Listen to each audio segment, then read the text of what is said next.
एवंडी steel. आमच्याकडे UPVC fitting, sanitary fitting, bath fitting, PVC fitting आणि सगळ्या प्रकारचे बिल्डिंग मटेरियल होलसेल दरात मिळेल। आमचा पत्ता मुंबई गोवा महामार्ग नजीक उंबरमाळा।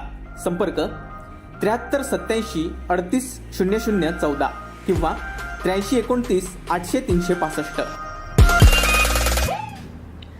महाराष्ट्र राज्यात सत्ता परिवर्तन झाल्यानंतर त्याचे पडसाद हे सिंधुदुर्ग जिल्ह्यात आपल्याला पाहायला मिळतात। शालेय शिक्षण मंत्री दीपक केसरकर हे सध्या सिंधुदुर्ग जिल्ह्याच्या दौऱ्यावर आहेत। यावेळी भाजपा जिल्हाध्यक्ष राजन तेली यांची शालेय शिक्षण मंत्री दीपक केसरकर यांनी भाजपा जिल्हाध्यक्ष राजन तेली यांच्या निवासस्थानी जाऊन सदिच्छा भेट घेतली आहे। सावंतवाडी विधानसभा क्षेत्रातील राजकीय कट्टर विरोधक राजन तेली यांच्या निवासस्थानी नामदार दीपक केसरकर यांनी भेट देत सर्वांनाच धक्का दिलाय।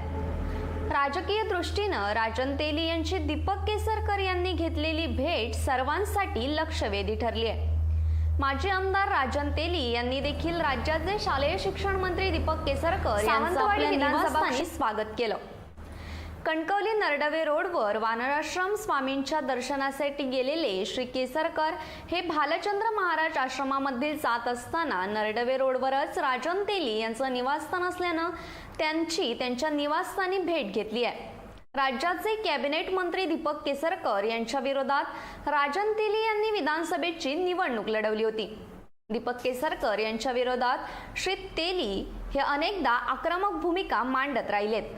राजन तेली हे सिंधुदुर्ग जिल्हा भाजपाचे विद्यमान अध्यक्ष असून श्री तेली यांचे उपमुख्यमंत्री देवेंद्र फडणवीस यांच्याशी निकटचे संबंध असल्याचं बोललं जात आहे। तेली व केसरकर यांच्यातील वाद सर्वश्रुत असतानाही आज झालेली भेट सिंधुदुर्ग जिल्ह्यातील राजकीय वर्तुळात सकारात्मक बदल घडवून आणण्याची शक्यता आहे। Bureau news कोकणशाही।